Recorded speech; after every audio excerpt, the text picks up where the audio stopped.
Good morning for everyone who is attending in person here. It's amazing to be in real life having such events. And good day for all those watching the stream and basically watching the recording when it is available. I had the pleasure last year to attend OpenSlava, though remotely. And during the presentation then, I was talking about the work that we do at Accenture when it comes to extended reality, XR, etc. And I touched a little bit on the Metaverse then, and the work that we are doing before us announcing officially our Metaverse Continuum Business Group earlier this year. At that time, Marnik said, we look forward to having you next year and talk to us about the Metaverse. And here we are, a wish come true.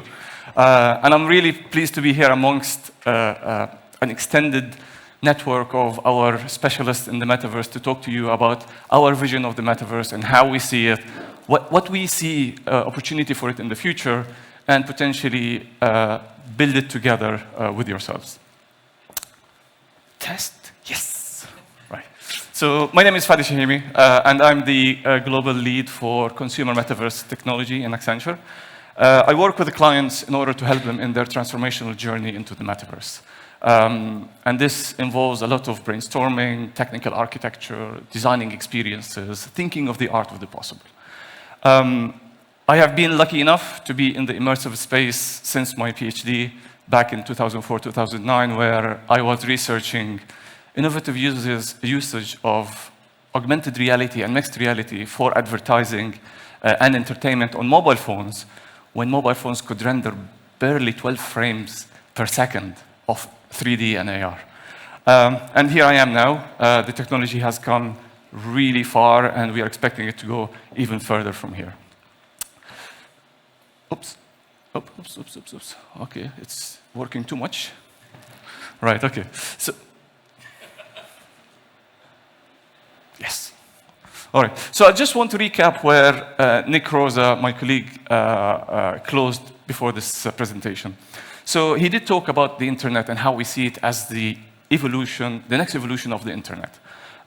We see it in the form of the internet of place, where we would basically inhabit and live virtual spaces or augmented real spaces. And also the internet of ownership. This is where we own part of that place, whether it is in the form of tokens, assets, places, etc. And when we talk about an internet evolution, this is an evolution that will touch every aspect in a business. So every function in an enterprise will be impacted. From the way we operate the business, to the way we design our strategies, to the way we connect and sell to our consumers, and potentially sell with our consumers, to the new revenue models that we want to define. It's a complete transformation that basically mimics that we saw early 2000s when digital became a big thing. Now, when we talk about an evolution, and when we talk about the internet, when we talk about the Metaverse, we see it in three buckets. We try to categorize it into these three categories. The enterprise Metaverse, this is where Nick touched on as well earlier today, but this is where we try to enhance the employee experience in the workplace and help them to perform better. This is where immersive learning for soft skills and hard skills could potentially fit. This is where virtual collaboration to bring people remotely from all around the world into one place, right?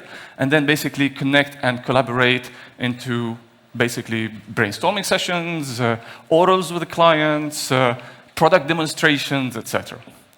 There is also the industrial Metaverse. This is more focused on engineers and operations and processes optimization.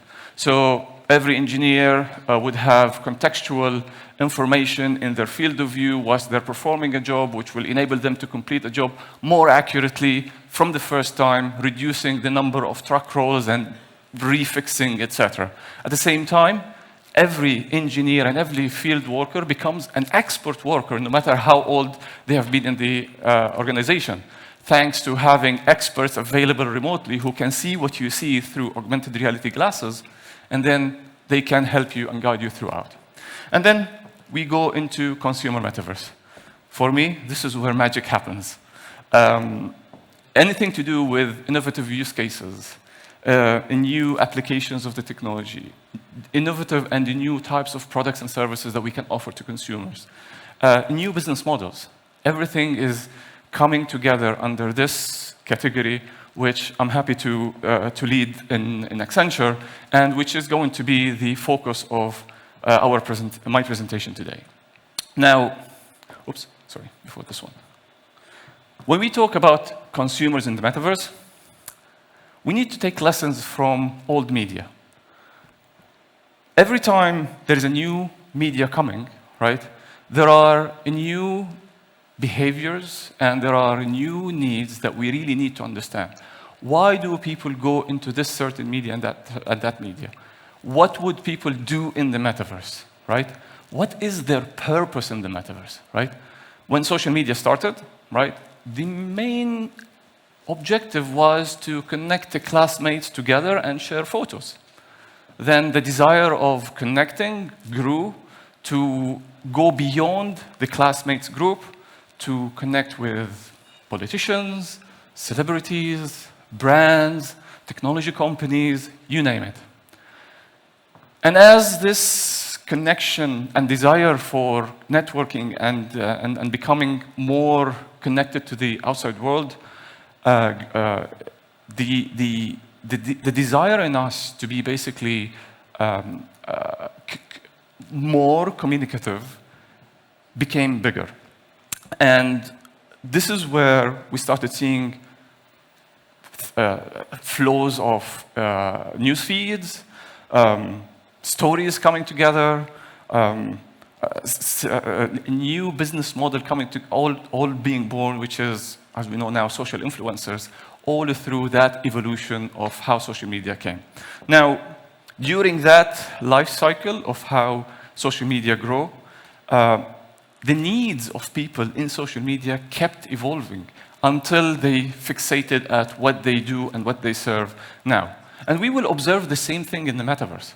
There is no predefined use cases. There is no killer apps yet. We don't know clear needs for people, right? So people go to the metaverse for a number of things. This is why I say that the metaverse, at the moment, is a vitamin. So it adds value to our engagement. It adds value to our life. But it's not a painkiller yet. So it's not there to serve and solve a surging pain or a surging need that we know. This will evolve with time as habits form, right? And we will start materializing more and more what people really want to do in the metaverse and how this could be leveraged by industries. Although this is the case, we see signals that tell us what people currently do in the metaverse and what is their purpose in the metaverse. And it's very important to understand these purposes, although hypothetically I have 6, later on might be 5, or might grow to 10, or might shrink to 1. We don't know. It's very important to understand these because if businesses want to be relevant in the metaverse, they need to speak the same language. They need to converse with what people are expecting in the metaverse. And that's what I am summarizing here for you. So people go to the metaverse to shop. They want to buy products, virtual products, physical products. They want to exist, express themselves, or express their avatars with digital fashion items. And they want to own part of that metaverse as well. They want to play and have fun and connect with brands and friends. They want to build that connection to a community of like-minded people and work together in order to co-create and be part of that builder and creator community. And ultimately, they want to earn. After being part of that co-creator economy and after being basically part of that community, ultimately you need to make some money out of that and benefit you. So for me, these are the 6 purposes of why people go to the metaverse. And we see a lot of brands going into the metaverse, a lot of companies trying and experimenting and basically going in an adventurous way, sometimes off track, sometimes on track. We cannot judge whether it is off track or on track yet because there is no right answer yet. So it's very important for brands to go in and experiment. I'll share with you a number of applications of how this metaverse is being used, just to give you an inspiration of what is the art of the possible, and potentially help you think about how you can develop your careers and your skill set and expertise so that you could potentially be part of that industry later on. So the metaverse can be used as an experiential space, right? So having a new way to engage and connect with the new generation of consumers in more, I would say, immersive and storytelling way. This is, for example, what Netflix has done with the virtual exhibition that they created for all the dresses that were worn in their top-ranking TV series, the Queen's Gambit. Also, this is what the Circus Maxims Museum has done, which is basically a ruins site in Rome, allowing people to relive the royal life and basically bring back ruins into their actual structure through augmented reality. So allowing you to have that experience of you being there whilst there does not exist. At the same time, building communities, right? It's very important to keep communities in mind. Community is king in the metaverse. And this can manifest in many examples. The two really nice examples that I really like is basically what Kai, which is basically a virtual influencer, if I want to put it that way, on Roblox. So it's an avatar character, as you can see here. And she goes in and performs electronic music, right? She loves electronic music and she performs. The girl behind Kai is 16 years old. So she started that game in Roblox, and people with the same passion flowed in. She's having 300,000 daily active users in that particular game by itself. And by the way, she managed to raise $20 million to grow that ecosystem with that focus group. 16 years old, $20 million. Where are we going? I don't know. I think I'm in the wrong place, but anyways. The other example is actually people are getting married on the metaverse, right? There are weddings that are being hosted on the metaverse and people are attending it in avatars, but actually people are going and having their marriage certificate minted as NFTs inside close-up city hall of love, right, in Decentraland, just to basically encourage people from any sex, from any background to come together and get married as a way of unity and equality. Now, other set of examples. The metaverse can be used as a sponsored entertainment engagement. We see lots of experiences where music and video and fun is basically coming together into the metaverse. Spotify Island is an example of that, where they created a themed world inside Roblox, and people would go in, create their own music through the tools that Spotify provided. At the same time, they can own their own digital collectibles of music instruments that they would basically have as they progress in the game. Additionally, Pull & Bear recently did a concert with Nicki Nicole, right? And that was a virtual concert, virtual event, hosted inside Roblox. Nicki Nicole was performing. I believe it was real-time performance. Maybe it's recorded, I don't know. But she was performing, and then people were going into the space and attending the concert. Again, this is a way to show you how a branded experience can be created in the metaverse. There is a lot of technology involved in the background of this, not just the creation of the 3D walls, but it's quite an interesting use case of how the metaverse can be used. And then next is... Not the good timing. Sorry about that. And then basic gamified engagements. This is where we see gamified experiences in the physical world in the form of augmented reality, like what Jurassic World has done by having you to walk around and discover life-size dinosaurs. At the same time, the other experience with Sunsilk City, again in Roblox, is a very interesting perspective of how the metaverse could be used in order to educate the next generation, the new kids, with new life skills. And this is what they have done here, where girls could go in and create their own salons and then basically serve other avatars and dress them up, etc. And at the same time, learning these new life skills in there. And then transacting of goods. This is obvious. People want to go and shop, right? And this is what the metaverse allows. But it can allow it in completely decentralized new ways. My favorite example is what Forever 21 has done. Again, an experience in Roblox. What they have done is they created a space that allows creators to go and create their own stores inside this space, whatever you want to create, and you go and sell branded Forever 21 garments for other avatars who come and visit. And you make money out of that. Everyone is a winner.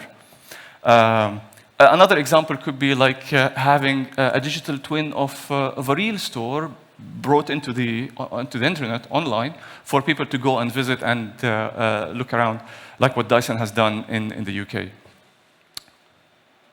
And then product demonstration, next please. Next please. Yeah, thank you. And then previous please. Yeah, thank you. And product demonstration. So this is where we can use the metaverse in order to tell stories, not just share facts and specifications about products, but actually tell stories, connect with that new generation of consumers, engage with them, inspire them, right? And that's what all of this spatial media can do. Tell stories in immersive ways that really hook people into your brand and into your business. Fidelity Investment has done a fantastic experience in Decentraland. They created like a 7-story building where people younger generation, go and learn about finance and investment through games and through concerts. I mean, telling people about how to be an investor in the future through games and through concerts, etc., is really a niche idea to connect with people. And then last but not least, what Telstra, which is a telecom company in Australia, has done by partnering with Marvel and having Marvel characters in a stadium, in a football stadium, that act as your augmented reality guides to show you around and tell you where your seat is, how to go to the bar to get your beer, or where the toilets are. So it's just a different way of really connecting with people with things that they really like and aspire. Now, we've done a lot of work in this space across these 6 different use cases and applications that I have defined to you. I'll just share a couple here. One of them is what we have done in Brazil with a Roblox experience called Favela X. Favela X is a community building experience. You know, there are lots of favelas in Brazil where disadvantaged communities live. They don't have the best quality of life, etc. So what we have done is we've partnered with an NGO and we created a Roblox experience that make people actually go and visit and experience the harsh lifestyle that people live inside the favelas, in the sake of raising funds to promote and basically provide a better quality life for them. So this is a pure example of how the metaverse could be used for good and basically build social connections between 2 distinct and different community and basically status in a society. The next example is a virtual store experience that we created for luxury watch brand. This is a hypothetical example, so we did not deliver this example for our clients, but we have done a number of iterations of this for other clients. This is something that we created using a platform that Accenture developed called Virtual Show Floor, and it's all completely web-based. And it allows for single sign-on integration, high level of security, etc. Now, what we have done here is we gave people the opportunity to walk around, explore the products, engage with them, learn about how they can be used, potentially order them, meet with sales representatives through video conferencing and even avatars, and have some communal area for customers to come together and collaborate and basically talk about the products. So this was done during the pandemic because of the shut of stores, etc. But this trend of creating virtual stores is continuing, and it's evolving much bigger now with the flourishing of virtual platforms popping up everywhere. So how do we allow basically people and businesses to go through these different platforms is going to be an interesting challenge for us to define. Is it this or is it that? And this brings me to my next point. As you can see from all of these examples and the purposes that I've talked about, the metaverse is a livable experience, right? It is not something that we just go, it's not a system that we just go and use and click through, etc. It's something that we invest time in. It's something that we roam and dwell. It's a place where we can own things and we can create things for others to buy. It's something that we take part of. We are participants in the metaverse. We are not users. And I really want to emphasize this. Take this conference, for example. Are you a user of OpenSlava, or are you a participant of OpenSlava? As an attendee, you come in, you sign in, you register, you collect your badge, you find your way, you pull the toilet roll, as Marnik was saying, in order for you to get into the loo beforehand. It's a participatory experience. The same for speakers. We get in, we connect with the IT team, we get mic'd up, we get blinded with spotlights, right? It's a participatory experience. The same thing applies in spatial experiences on the metaverse, right? So we walk around, we wander, we explore, we meet new people, we make new friends, we leave memories, and we create new memories inside the metaverse, which brings me to the point that I would really love to propagate here to the community of students and practitioners and professionals in the industry. If we want to build experiences in the metaverse, we need to shy away from the old heritage of user experience design and start thinking of participant experience. Because as I said, it's something that we live, it's something that we take part of, it's something that we own, it's something that we create, right? It's not just a flat screen or a journey that we go through by swiping and clicking anymore. It's something that we walk into and we step into. And this is an opportunity for designers and artists to learn new skills from existing disciplines. We can learn about spatial awareness and how layout of exhibitions and university halls can help us in designing such experiences in the virtual world. We can learn from theater and cinema in terms of like how to design the acoustic, the ambience, to make people feel really immersed in a story being told through one direction and surround audio, but at the same time not feel claustrophobic inside a small space. It is an opportunity for us to learn about new technical skills which would require a lot of compute on the cloud, optimization to 3D assets, new ways of allowing people to navigate easily and teleport among different places. So there are lots of things that we really need to think about when it comes to designing experiences in the metaverse. And again, we are not designing a user experience.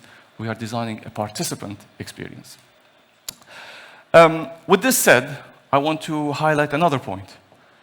Many people in the industry say that the metaverse is just another marketing channel in the omni-channel mix that is common nowadays and has been there for a decade or so. The metaverse is not a channel. It is way bigger than being a channel, as it encompasses many realities, right? That for me, it is nothing than just an ecosystem by its own self. It basically spans across realities from virtual to physical, as Nick was saying in the morning. It allows us to interact and own and create products that are virtual or real, that can bring value to the virtual and vice versa. It can benefit me in the real world and the digital virtual me in the virtual world as an avatar. So I can buy things that my avatar can basically use to express and get access to things like exclusive concert in a metaverse that my avatar can go and attend. some people say, yeah, an avatar is just you, which is basically being represented. But as Nick was saying in the morning, younger generation are invested in building their own characteristics and characters and avatars way more than how they maintain themselves in real life, right? So it becomes two different personas in this space. And when we think about that, right, it's clear that there are many realities, right? It is this diverse spectrum of realities between the place and the product and the persona, right, that continuously loop between the virtual and the physical, depends on the experience, depends on the product, depends on the use case, depends on the client, right? That really pushes me to agree that the metaverse is not just a channel. The metaverse is a whole ecosystem. If we are saying that the metaverse is an evolution of the internet, we cannot diminish it into just a channel in omni-channel marketing.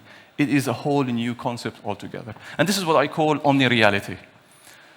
It's the mixture of these realities in a continuum fashion that loops between the virtual and the physical and spans across the place, the person, and people. And to be honest, there are little platforms that apply that concept of basically thinking about serving the needs of the virtual me and the physical me, the physical place and the virtual place, the physical product and the virtual product. But my favorite example, my favorite brands in the metaverse that could potentially touch on all of these aspects and this continuum are basically Warner Music Group and Tommy Hilfiger. So they figured out that community is king. So when you work with the community of the metaverse, the creative aspects that you can get out of that is phenomenal. You're not just restricted to your mindset as a business, you are actually selling consumers based on what consumers really want. Oops. They understand that the metaverse is multifaceted across multiple realities, and I'll show you examples of that. And they have the courage to actually experiment and go into new territories and try different things, right? Not caring about failure, etc., because everything is learning at the moment. And Tommy Hilfiger started with their virtual store in a platform called Obsess VR back in 2019, which was one of the most successful stories at that time, beginning of the pandemic. Their CEO later on in the year, in 2019, announced that all their product designs will be done in 3D by the end of 2022. We are reaching there. I don't know if this is happening or not, but we'll hear some updates at some time soon.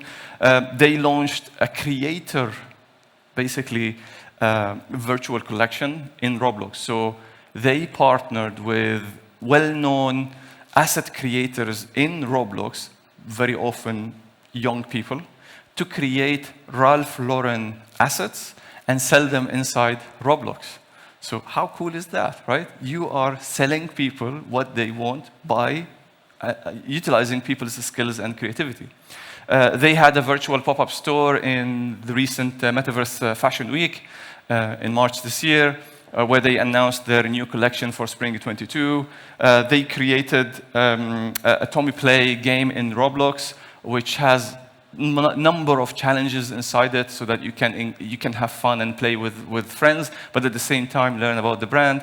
And also they basically created a collection of virtual clothing that you can use for your Ready Player Me. If you don't know, Ready Player Me is, I would say, the most interoperable avatar system that's available on the metaverse now that can allow you to take your character, your avatar, with you across different platforms. So being able to create a collection and dress up your avatar and take them with you from one place to another is a fantastic thing to have.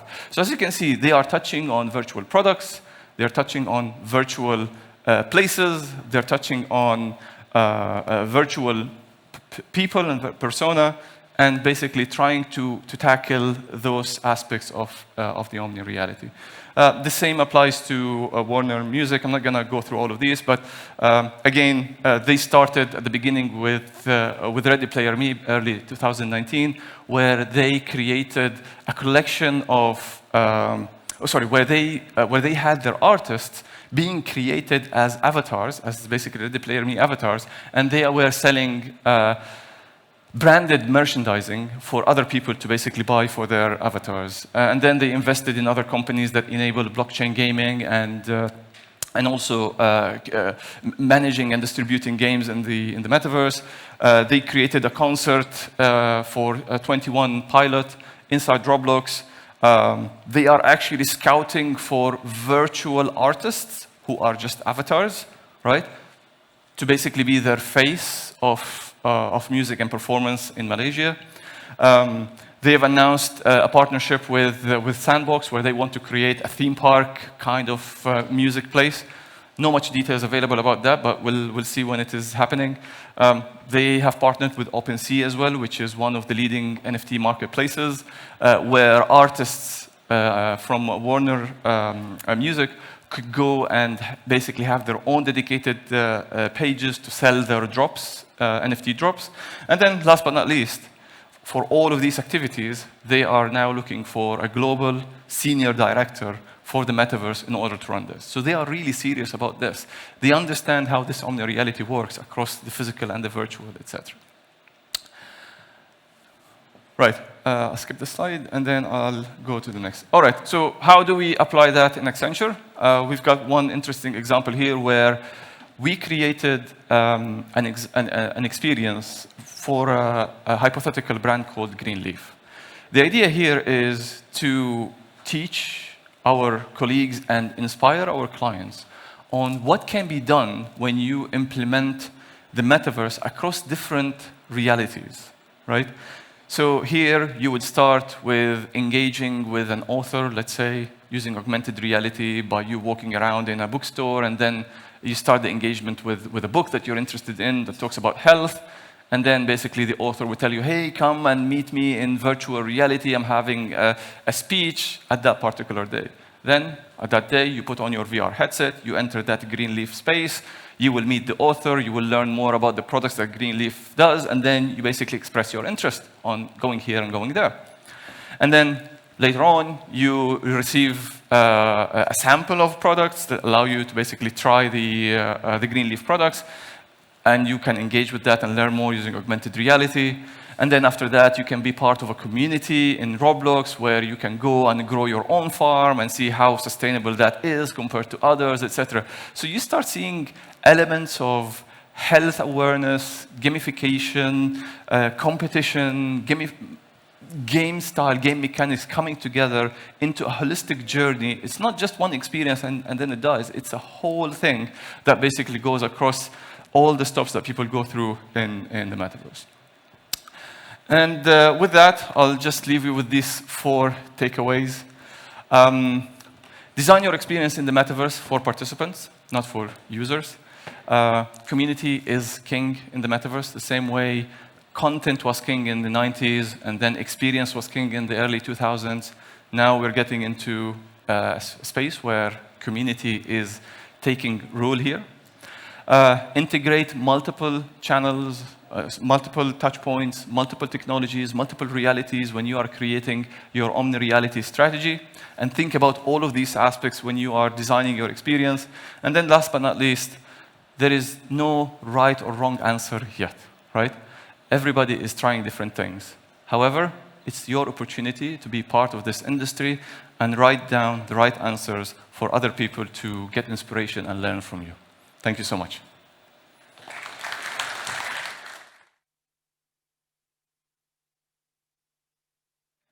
Yeah. I'm open for questions. I don't know how much time I have and how many questions we are allowed, but I'm open for questions if you guys have any questions.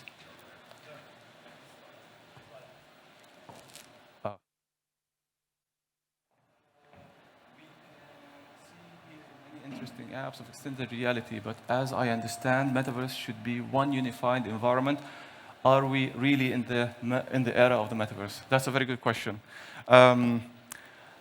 When we talk about all of these experiences, I think in one of the slides I skipped it, unfortunately. That's the slide that I've mixed it. So we are in Omnireality.